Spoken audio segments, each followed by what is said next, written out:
Well, welcome. So it is very exciting to see everyone virtually for this book release. A big thank you to Anne for putting this together, getting the Zooms, doing those great promotional videos that we've been sharing, and just being present, even though she's in Budapest. Very present electronically to do this work. Thank you to Holly and Raquel as well. AC Books has been a wonderful shepherd for this book from start to finish. And the way that I first knew about AC Books is I went to $2 Radios HQ and I bought a copy of this book, which is Minus Plato's No Philosopher King. And I read that book. And when I wrote my manuscript, I thought this would be great. I should send this to AC Books. It would be a perfect fit. And for anyone who's done any writing and has queried agents, it never works out like that. That's 1 in a million to have it work like that. So I was absolutely floored that they said yes to it. And the end product is this gorgeous book here, which is If You Give Me a Lily, I'll Make It a Field. And as you can see, it is black pages on white type. It has 18 illustrations. I'll talk about some of those illustrations as we read through the book. But first I want to introduce it. So the structure of it is it's 3 essays, and it's the information then that I teach a class from the Paleolithic era all the way up to the Quattrocento, which is right before the Renaissance starts. The 4th lecture is an Ohio Museum going guide, which it can then be shortened to an OMG. And even though I'm an author and I'm a professor and I'm vain, I'm not that vain that I thought everyone would just want to read my lecture notes. So I needed to put it into a structure. And the structure I came up to was this imaginary 4-day symposium called the Wexner Lectures. And so I talk about what happens in that symposium in the introduction. And that really then brings the fictional aspect to the work. So this is how the introduction starts. And you can tell right away it's not your normal symposium. It was not a riot per se. Yes, an unfortunate incident involving senseless violence and property damage did occur at the conclusion of the inaugural Wexner Lectures. But the reports in the media of this incident being a riot are misleading. No one was seriously injured, academic reputations notwithstanding. Mistakes were made. The Wexner Family Foundation fully acknowledges this. In sponsoring a 4-day symposium, the Wexner family hoped to advance an appreciation for the humanities within the local community. But due to the fact that the inaugural series ended the way it did, the foundation has no other option but to discontinue the series permanently. After consulting security camera footage of the event, which will not be released to the public, the Wexner Family Foundation has discovered the true chain of events that led up to the incident in question. Again, not a riot. To clear up any lingering confusion, and for the sake of total transparency, the Wexner Family Foundation feels compelled to recount the events that occurred between the conclusion of Professor Navicky's 4th and final lecture and the SWAT team's arrival. First of all, it was never the Wexner Family Foundation's intention to have Professor Navicky arrested following the conclusion of his 4th lecture. The foundation was simply seeking to have him detained, during which time Mr. Wexner could decide whether or not he wished to pursue litigation for slander and personal defamation in response to Professor Navicky's repeated comments regarding Mr. Wexner's relationship to Jeffrey Epstein, deceased. Many in the audience, Mr. Wexner included, voiced an opinion that these comments were intentionally mean-spirited and contributed nothing to the understanding of the history of Western art. In retrospect, 8 security guards were too many. That was a mistake. In the security footage, as the 8 guards swarm the lectern, Professor Navicky grows visibly agitated and begins shouting, "Free Charles Oakley! Free Charles Oakley!" After a moment of push and shove, Professor Navicky hops down from the stage, landing directly in front of where Mr. Wexner was seated in the first row of the auditorium with his family. Did Professor Navicky thank Mr. Wexner for his largesse? Perhaps apologize for his snarky comments regarding Mr. Wexner's friendship with Mr. Epstein, deceased? No. Instead, Professor Navicky shouted, "Nobody liked wearing thongs, ever," which is true. You can't even argue that. Having recently stepped down as CEO of Victoria's Secret, this insult was deemed unnecessary and particularly virulent by Mr. Wexner. So the introduction then goes on from there. and the chaos ensues. And then that introduces then the idea of what that lecture series was about. The first lecture is titled Egypt's Intoxicating Splendor, and it introduces the theme of the book. And this really is a theme all the way through the book, which is intoxication, which is great that we could all be here today on the Saturday before the 4th of July. And the 4th of July is, of course, the American celebration of independence. It's one of the two great alcohol holidays that we have in this country, days where everyone are expected to celebrate, but there is no structure to the celebration. So people just sort of figure out their own relationship to intoxication, especially here in Ohio. So from the very beginning, Ohio embraced intoxication like no other place in America. Ohio was born of intoxication. The entire state began in a tavern. Boston's Bunch of Grapes Tavern was the site of the original formation of the Ohio Company. And the first thing General Buell of the Ohio Company did upon landing in Harmar in 1787 was to build a tavern. 2 years later, a tally was taken of Ohio taverns, and the numbers are rather astounding. Chillicothe was home to 19 buildings, 6 of which were taverns. Lancaster, 11 buildings, 9 taverns. Way to go, Lancaster, right? Who knew? Old Washington, 12 cabins, 4 taverns. In Cleveland, 16 cabins, 2 taverns. Along the National Road, and of course, my hometown of Cambridge is situated along the National Road, there was a tavern every mile. In her book, Early Ohio Taverns, historian Rhea M. Kittle identified as many as 500 early Ohio taverns. During a tour of the Northwest Territory in 1839, English novelist Frederick Marryat recorded the following observations. There's an unceasing pouring out and amalgamation of alcohol and other compounds from morning to late at night. To drink with a friend when you meet him is good fellowship. To drink with a stranger is politeness and proof of wishing to be better acquainted. Americans can fix nothing without a drink. If you meet, you drink. If you part, you drink. You've made acquaintance, you drink. If you close a bargain, you drink. They quarrel in their drink and they make up with a drink. They drink because it is hot. They drink because it is cold. If successful in elections, they drink and rejoice. And if not, they drink and swear. And even though that was written in 1839, is that not a great description of the election that we just had? People have been drinking and rejoicing and drinking and swearing ever since that event happened. Intoxication shall be our guide as we seek to understand the foundations of Western art, beginning with moving Stonehenge to Cleveland. Now, you've got to be pretty intoxicated if you mistakenly think that Stonehenge is in Cleveland, right? It's still in England, but moving the world's most famous Neolithic megalithic Cleveland almost happened. Or at least people thought that the thought of moving the world's most famous Neolithic megalithic Cleveland almost happened.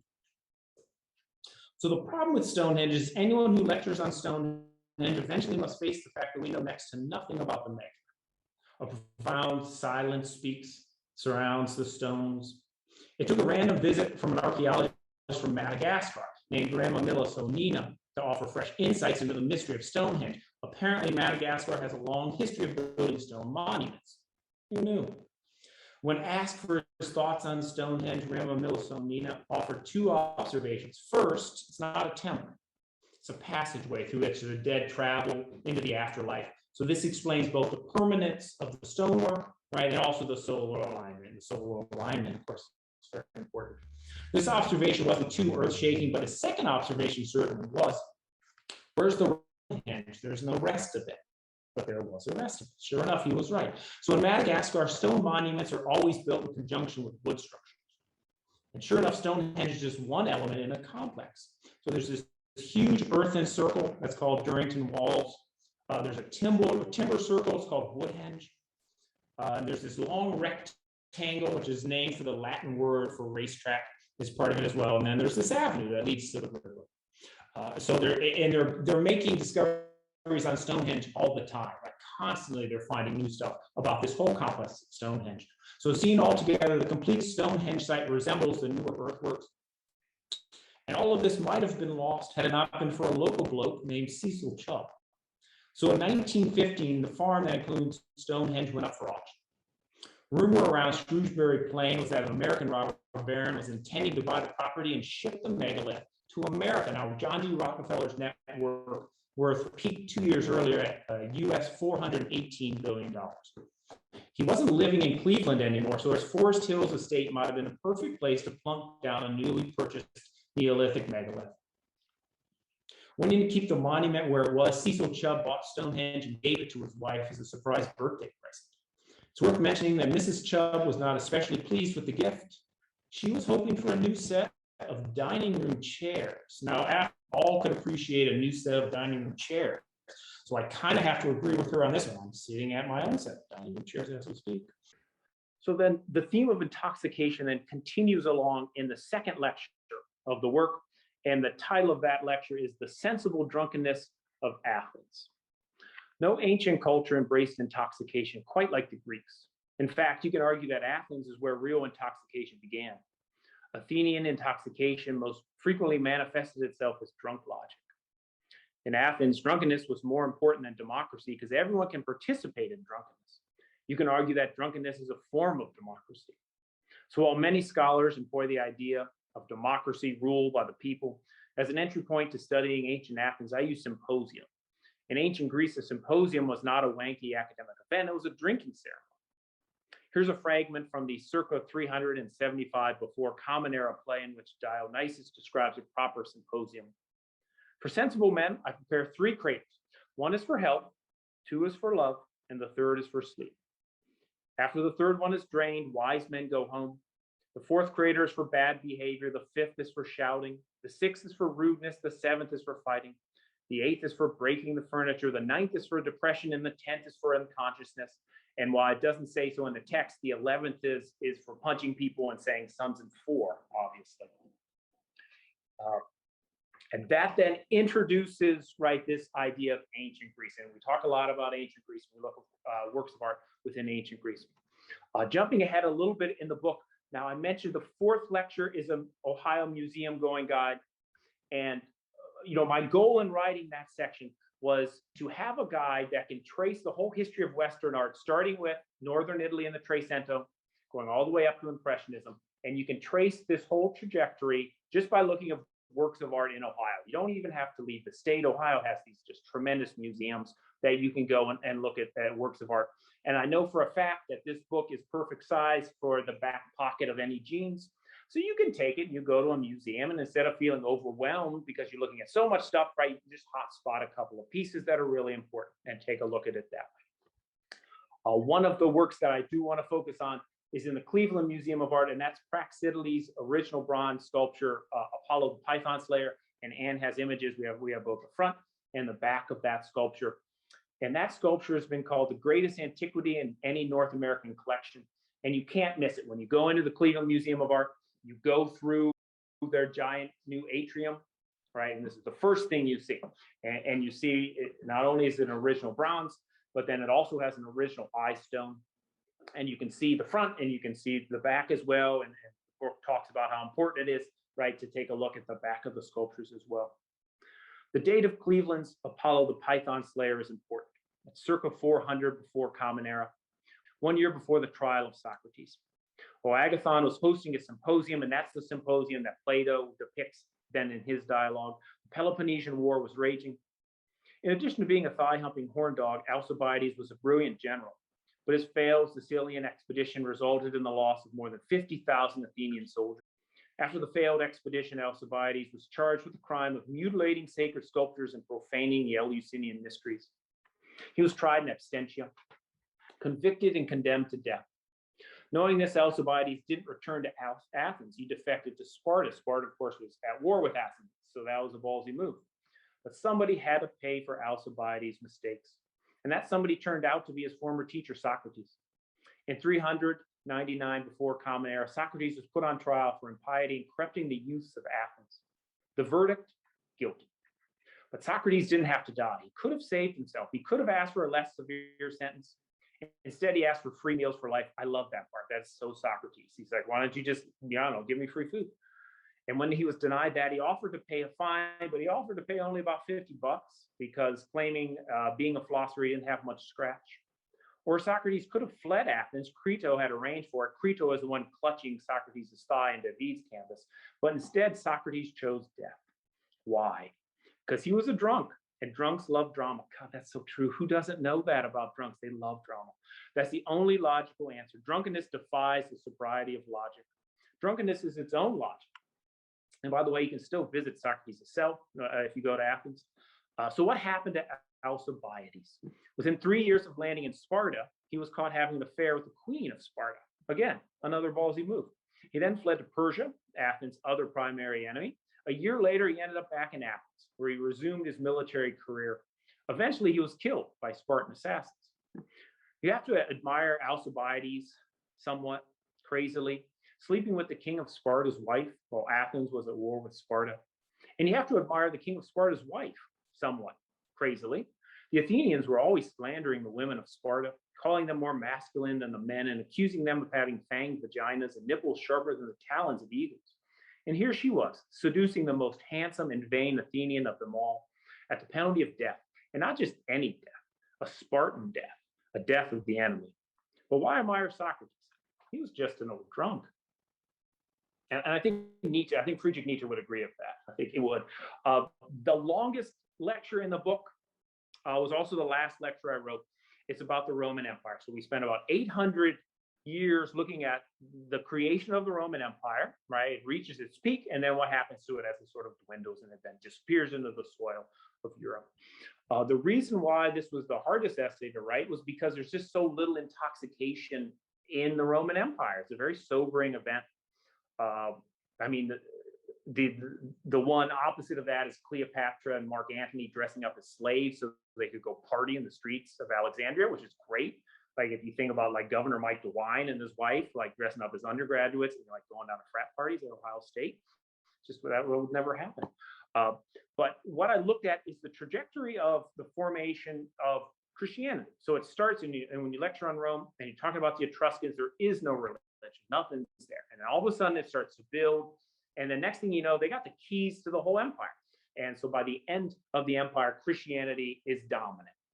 And looking at what the connection then is to Christianity and the Roman Empire, not being able to focus on intoxication, I focused on something else. So the title of this essay is then Vaginaphobia and the Roman Empire. All religions are fishy with their eat beans or never eat beans pronouncements, their devotion to singular male authority, and their grand narratives of emancipating selfishness. Once you start believing all that nonsense, it's easy to become fishified. There's something very foreign about religion too. Jesus was Roman. People forget this. St. Patrick too. If you ever get stuck in an Irish pub on St. Patrick's Day, listening to a bunch of blarney-kissing, sweaty-faced drunks argue whether or not St. Patrick was Irish or Scottish, he was born in Scotland, you can politely settle the argument, perhaps get a free shout. But the strongest connection between religion and the Roman Empire is vaginaphobia. Jesus had it, Paul too. Shakespeare wrestled with it all of his life, especially in the sonnets. Nietzsche didn't have it, but then again, Nietzsche wasn't scared of anything. And he might have only seen one, maybe two vaginas in his whole life. On the other hand, James Joyce exhibited a profound freedom from vaginophobia. Joyce's novels articulate the power not of phallo-logocentric structures, but of utero-illogo-eccentric ones. So what's so terrifying about vaginas? That's a joke, of course. Everyone knows the answer to that. A better question might be what's not terrifying about vaginas. And then further on in the same essays, this then comes to the end of the essay. So much of our society would make sense to ancient Romans. Our military-industrial complex, our calendar, our educational system, the festival of cruelty that is reality TV, professional football, and our form of governance. To quote James Joyce, Vienna, Rome, or London, for me, all governments are the same. Pirates. That's great. And you can be a Democrat or Republican. That's still a great quote. They are pirates. And of course, ancient Romans would instantly recognize our religion. Our modern conception of God is very Zeus-like, although it's an erectile dysfunctional Zeus. The ancient Egyptians, on the other hand, wouldn't understand us at all. What's up with only having one God? Kind of looks like Zeus, but he also kind of looks like Santa Claus, but mainly just looks like a pedo. And where's his wife? What kind of deity doesn't have a wife? Who worships a single dad? Who's this Jesus kid? Where's his wife? Seriously, Jesus might be the only human being in the history of mankind to have less game with the ladies than Friedrich Nietzsche. Husband, wife, and child, that's worth worshiping. There's something sinister about worshiping singular male authority. And what you have to keep in mind with Egyptian numerology, the number 3 was the most important signifier of power. So it signified not only power, but unity and family as well. And that sort of introduces back this concept of ancient Egypt. And as I say in the book, what's so great about Egypt is not only did they make beautiful objects, they just thought beautiful things. Like you could see somebody being like, hey, 1 is the biggest power, and someone else being like, no, 3 is bigger than, more important than 1. Like, go ask your wife if 1's the biggest power. I'm pretty sure she's going to say no. But she's going to say, what about me and our kids? So now we got 3 as the biggest power. So we look at a lot of the objects and talk about all these great decisions, all these beautiful ideas come out of Egypt. The exception, of course, being what Akhenaten did. The pharaoh Akhenaten did the single stupidest thing in the history of human civilization, right? And that's a bold statement because in our lifetime, we've seen a lot of dumb decisions. Drafting Sam Bowie over Michael Jordan, that was dumb. We knew that was dumb at the time. Trickle-down economics, I mean, that's always been dumb, but my God, we just won't let it go. It doesn't work. Signing over your power of attorney to Jeffrey Epstein, like Les Wexner did. Jeffrey Epstein, no red flags there, right? Give him your bank account number. Bill Cosby gets out of jail. I mean, that's kind of up there too. But what we see with Akhenaten, what he did is he ruled Egypt at the height of its wealth and its power. And every afternoon he went to the window of appearances and he took gold pieces and he just showered them down on people below him, right? He just made it rain. That wasn't dumb. That was awesome. The thing that was dumb, though, is that he then outlawed all the religious deities in Egypt. So he had over 2,000 deities and shut down all the temples. He fired all the priests and he said you could only worship the sun disk. The sun disk is the Aten. People hated it. He was married to Nefertiti, and her name means the beautiful one has come. And then his son is King Tutankhamun. But before Tutankhamun came of age, could be a pharaoh, there was a 4-year absence, right? Akhenaten dies, Tutankhamun's not old enough. And so this pharaoh Semenkhkare comes in. And Semenkhkare is very mysterious. We don't know much about Semenkhkare. And one of the theories is that Semenkhkare was actually Nefertiti in drag. And I just love that theory. That's like a Tyler Perry movie sort of skit. Semenkhkare eventually disappears. Tutankhamun comes in, right, assumes the throne. In one of those promo videos, I talked about Tutankhamun's undies. And then this section comes right after a discussion of the underwear. Of course, the most spectacular thing found in King Tut's tomb was the solid gold death mask. It weighs 22 pounds. On the backside are written spells from the Book of the Dead. As was common, King Tut was buried in 3 coffins, but the mask found on the second coffin is different from the mask on the first and the third. All this weird stuff with King Tut's burial. We think maybe the second coffin was Semenkhkare's coffin, but we don't know. The final solid gold coffin was so heavy that it took 8 workers to lift the sarcophagus lift it out of the sarcophagus. King Tut's body lay in darkness for over 3,000 years. A boy with a broken leg and a crown no longer on his head. The light almost never found him. There's a crack in everything. That's how the light gets in. But not Egyptian tombs. The pyramids laugh at time in Leonard Cohen lyrics. We wake in darkness. We come forth by day. We emerge into the light, but something is lost. 12 baboons were painted on the wall of King Tut's tomb, one for each hour of the night.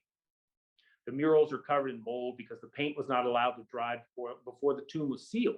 A simple mistake no royal painter would make unless otherwise instructed. Look long upon it. So then we want to look at the mural. And here's the mural that comes right out of King Tut's tomb. At the rightmost side of the mural depicting King Tut's voyage into the afterworld, AY appears performing the opening of the mouth ceremony. This ceremony was the final act before a mummy was placed in its sarcophagus and the tomb sealed forever. AY served as grand vizier to both Akhenaten and Tutankhamun. But in the mural, AY is already wearing the crown of Egypt. This is a mistake. No king of Egypt could officially be crowned until after his predecessor was sealed in the tomb. So we see AY on the right side. He's performing the opening of the mouth ceremony. That's King Tut as Osiris, the mummy, right? And we see AY's wearing that crown. That's a purple crown. He shouldn't be wearing that. Then we see King Tut, and he's coming, and he's being welcomed into the afterlife by the sky goddess. You can see in his hand, he's holding the anka, right? And then the next image is King Tut, both as a young man and then at the time of his death, and he's embracing the mummy Osiris. And that's what we see. So they didn't have any tasks. Pharaohs could just walk into the afterlife. So that's what we see on this mural, and no one can figure out. You can even see in this picture too, right, that there is mold on it. So no one can figure out why there's mold and why AY is wearing that crown. Being Akhenaten's son, but not Nefertiti's, King Tut married his older half-sister. To consolidate his claim to the crown, AY married King Tut's widow, his own granddaughter. Gross. I tell my students, if you learn nothing else from my lectures, don't do that. He decreed that Egyptians couldn't say the word Aten, and he took the tomb meant for Tutankhamun. AY only ruled Egypt for 4 years, and he died without an heir. I wonder why. He was succeeded by Horemheb, the commander-in-chief of the Egyptian army. Horemheb was away fighting the Hittites when King Tut died. Upon assuming the throne, Horemheb instigated a policy of damning the memory of everyone associated with the Amarna period. It was easy to do. All you had to do was chisel the names off the hieroglyphics, right? You knock down the statues, you decapitate them, put another head on, whole thing disappears, right? But the final word in the saga belongs to a female voice. The most important element of any successful art history classroom is the female voice. One is often enough. The boys hear it and they rise like Romeo. The play belongs to Juliet. Romeo simply rides beside her like a sidekick in a motorcycle sidecar. The girls hear it and it sparks camaraderie. And with camaraderie comes courage. And you hear it too, standing up there at the front of the classroom, emulating a figure of authority. You're not the authority. There's more authority in a single female voice than any entity on earth. A letter in the archives of the Hittite kings reads, "My husband is dead. I have no son. They say you have sons. Send me one and I'll make him my husband." This was a strange request because at the time, the two nations were at war. Plus, as Amhotep III once wrote to the king of Babylon, from time immemorial, no daughter of the king of Egypt has ever been given to anyone. They didn't do that. They did not give their daughters away. They did not marry them to other societies. Kept it in the family, obviously. A second letter reads, did you not get my first text? So she sends a second letter. Send me one of your sons. I will make him king. And then it all disappears. So what comes next is Horemheb dies. He has no heir. It comes the Ramesses dynasty comes in. Ramesses I is the first ruler. He's referred to as the Weekend at Bernie's pharaoh, because his mummy ends up in Niagara Falls at some weird museum in Niagara Falls. Ramesses II comes in. Ramesses II is the most dominant of the military pharaohs in the history of Egypt. He's called Ramesses the Great. And what people remember about him is he had 100 kids, which is a lot of kids. I have 2. Feels like 100 some days. And then the Ramesses dynasty goes all the way through. But Egyptologists were always thinking, how did it get to the Ramesses dynasty? So that's where they came in and they started looking at all this backstory of ancient Egypt. So this would then be the second passage, the last passage I'd read. And then after this, we can take questions, or we can talk about the big All Blacks win last night, or I can tell you stories about scoring 19 points against St. Clairsville, 11 rebounds. The darkness wants us, but the darkness cannot keep us. Not light or dark, the crown is ours to keep. We walk out of tombs as easily as we walk out of the rooms we choose to live in. We walk out of the light, out of the night. Our boat beckons. We rise through the days like the sun through the sky. There's nothing more intoxicating than enlightenment. And we're done. So thank you, guys.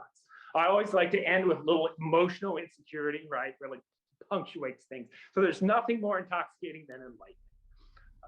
And that's how the book ends.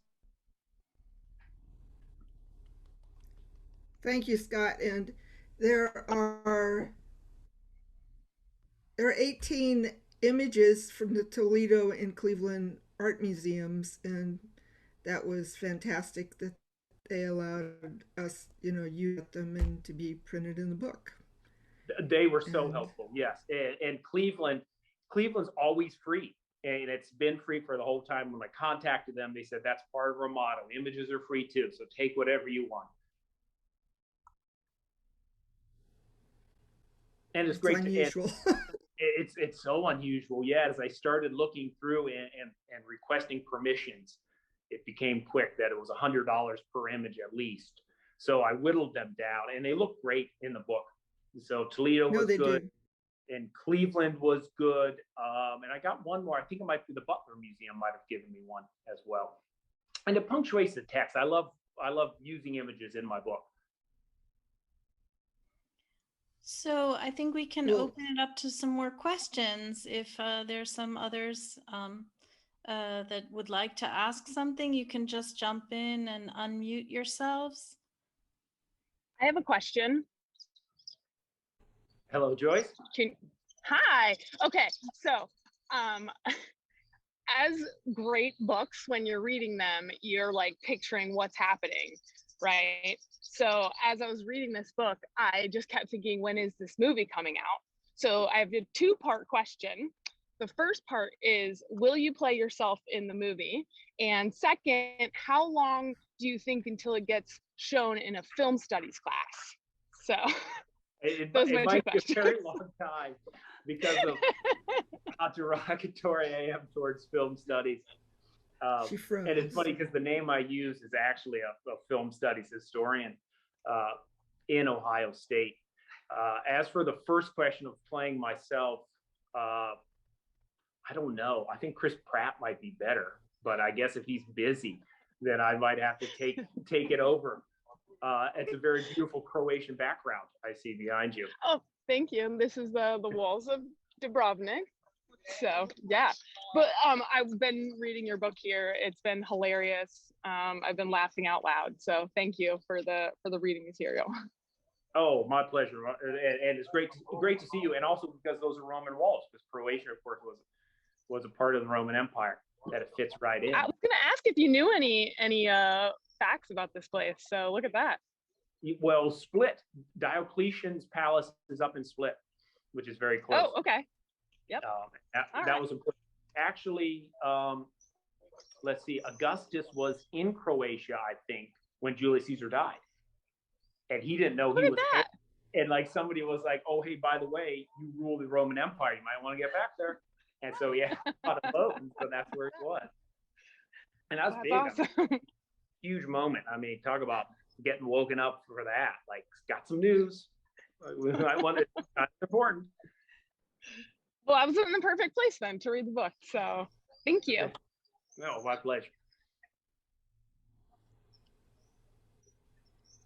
Okay, does anybody else have a question that they want to ask, or you can just jump in, unmute yourself?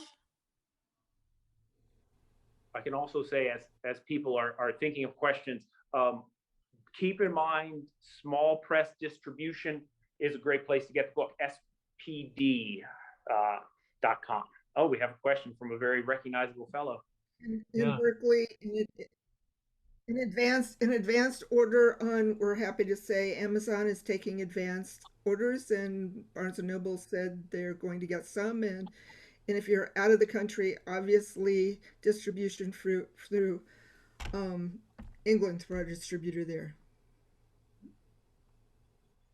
My question was, what are Daniel and Juliet's favorite parts of the book? Well, that's a very good question. I asked Daniel, my son, is there anything that you want me to say on my book release? And he said, tell them this book is awesome, y'all. He's always followed along. I think we were just talking about the Roman Empire and the Colosseum.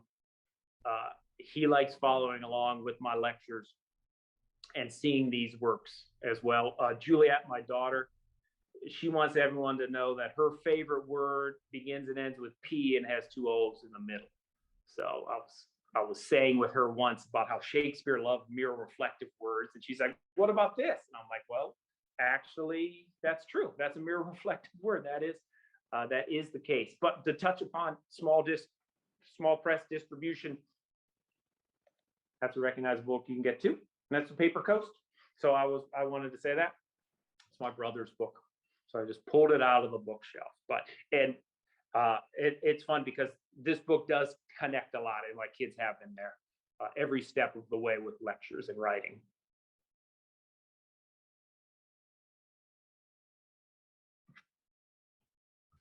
Anybody else have a question?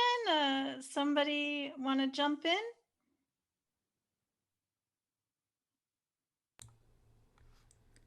Well, my comment is obviously you're playing with the canon, and the canon does need to be played with. So you have any concept? I do have it's about the size of your book, an original even a little smaller original art history book from 1900 that my father had from high school.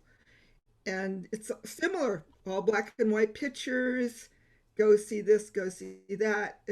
But essays are slightly different. It's like, yeah.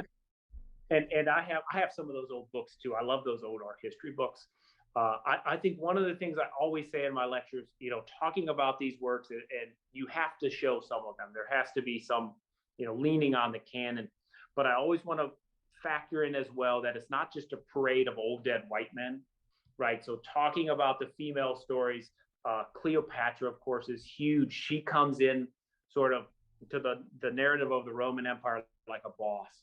And she speaks 7 languages, which is amazing back then. I talk about Irene of Athens.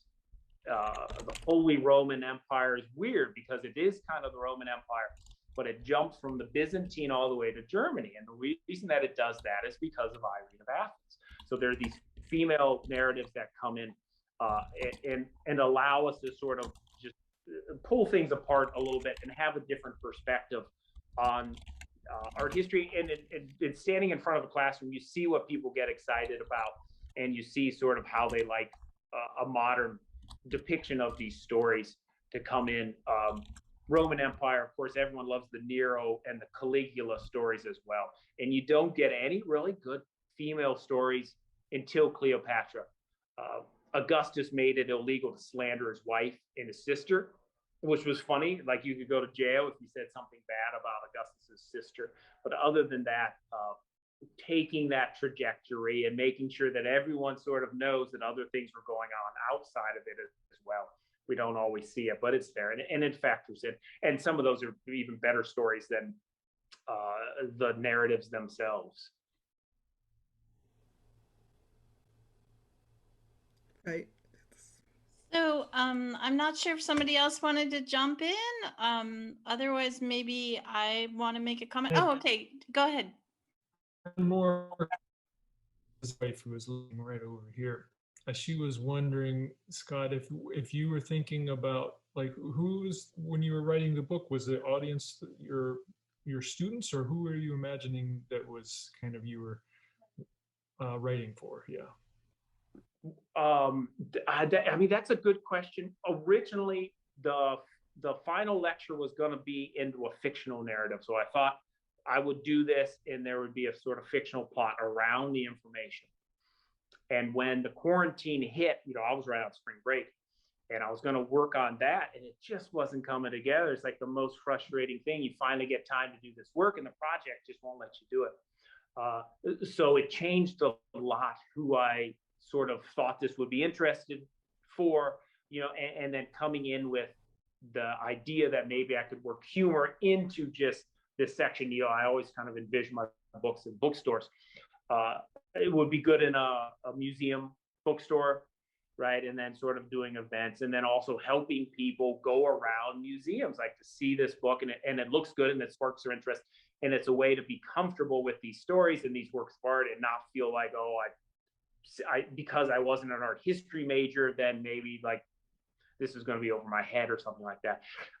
It gives another introduction, sort of how people would do that. And also younger people, I do want, because I do teach younger students and a lot of them are first generation, I get all kinds of refugee and kids who are English as a second language, and they can get into these stories as well.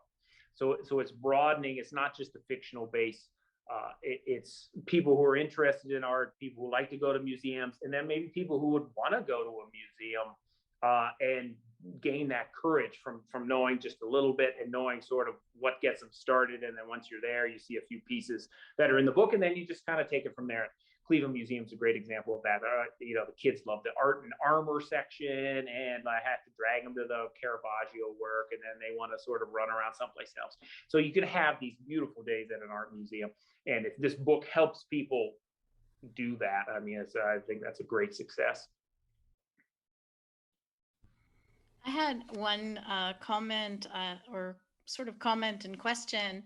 I think it's pretty daring the way that you approach this book. I mean, it's really creating a context of contemporary society and relating back and forth, which is unusual for art history lectures. And I mean, it just makes it much more engaging and vital and realistic, you know, of these stories, and makes it so that they're relatable.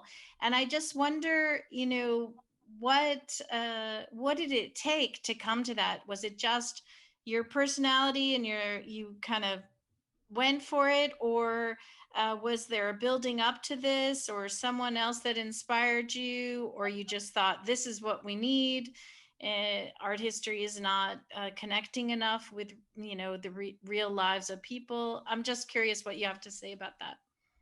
Oh, sure, sure. No, I mean, that's an excellent question. And being an art historian yourself, you definitely know what's out there, and the sort of you know, the tone of the works, right, and how they invite some people in, and then they shut some people out.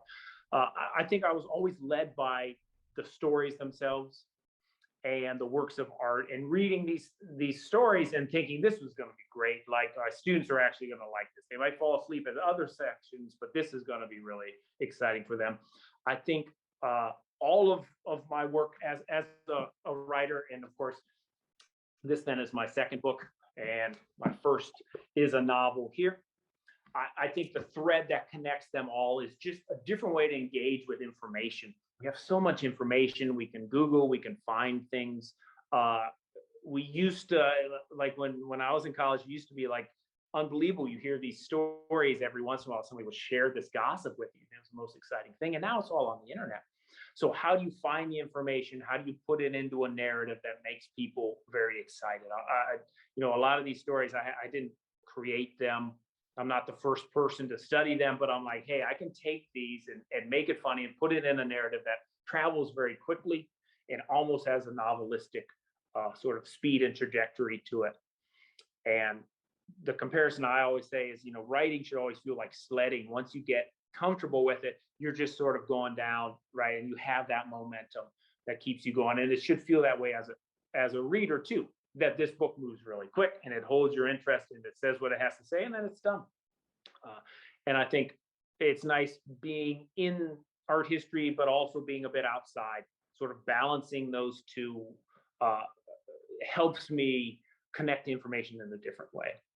And it's a good thing, it's a bad thing. You know, I just looked, the local bookstores, the book loft, and I think there's something like 15 rooms in between my books. And that has to be some sort of record. So this will be in the art history section. My first book is in the second book's in personal essays, and my first one's in the novel. So they're not close to themselves on the shelves, but there's a lot of connection between information and humor, right? And then narrative sort of all woven together. It certainly makes you remember things, you know, when you apply humor to something, and these kind of, yeah, the gossip, or the, you know, these kind of things that just make it like your everyday life, and comedy.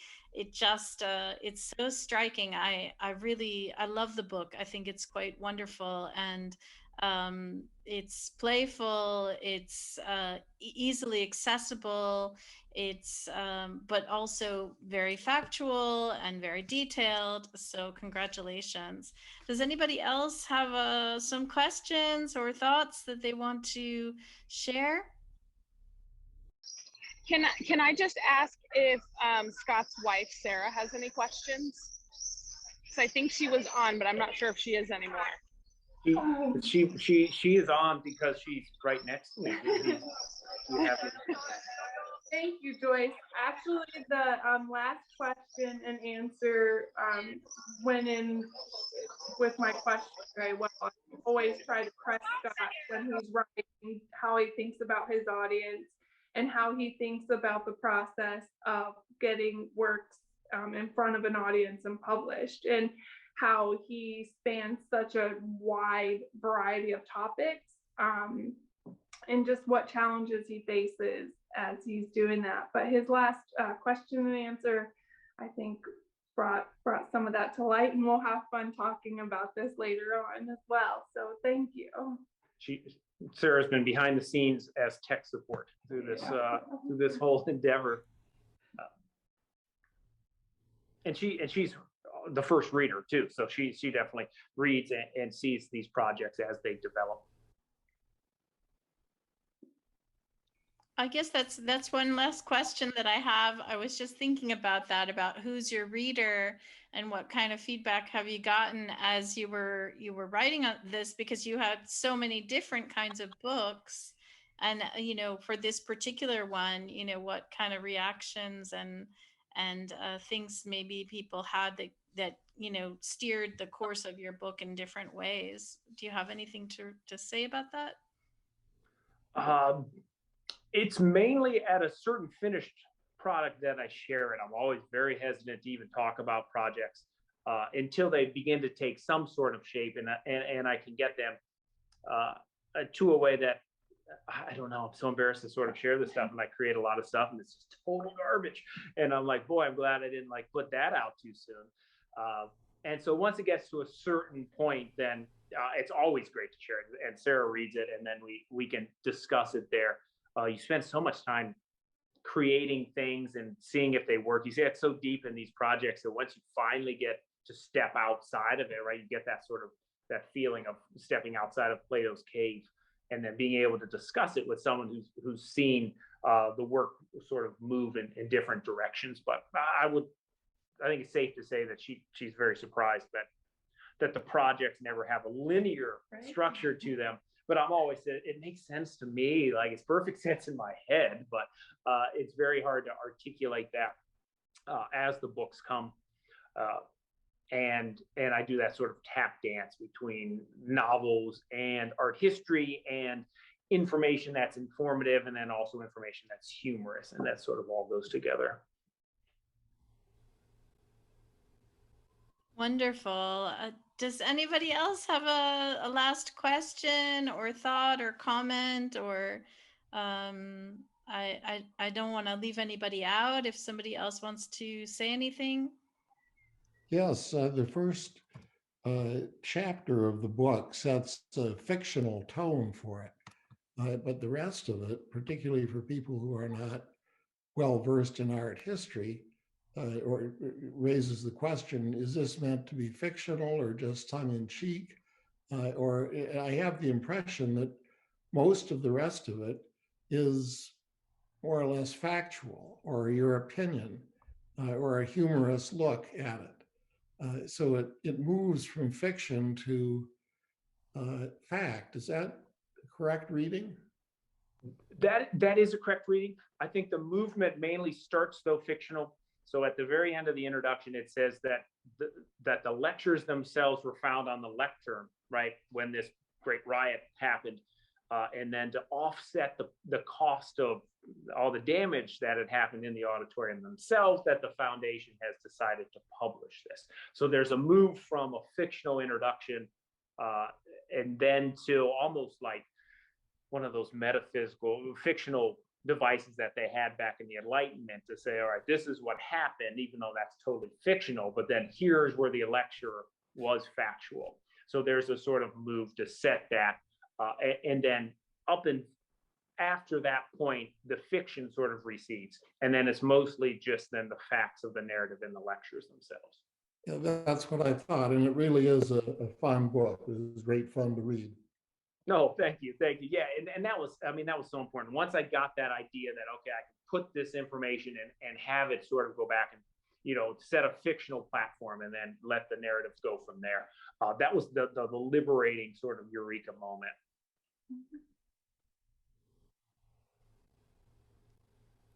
Okay, great. Do we have any more questions? I think we're getting close to time to wrap it up. So if there's something else that anybody wants to comment or say, now would be the moment.